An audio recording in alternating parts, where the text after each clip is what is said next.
தேவனுடைய கிருபையுள்ள வரங்களை பெற நாம் 3 காரியங்களை செய்ய வேண்டும்.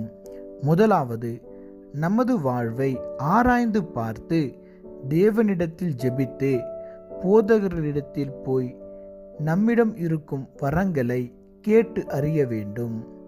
இரண்டாவதாக, நம்மிடம் இருப்பதாக நாம் அறிந்த அந்த வரத்தை சபையின் பக்தி விருத்திக்காக பயன்படுத்த வேண்டும்.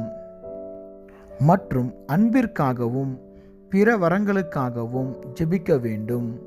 மூன்றாவதாக, பிற கிறிஸ்தவர்களும் இப்படி செய்ய அவர்களை உற்சாகப்படுத்த வேண்டும். இந்த முறையில் சவுல் பவுலாக மாறியபோது பர்னபா அவர்களுக்கு உதவினது போல நாமும் மற்றவர்களுக்கு உதவி செய்ய வேண்டும்.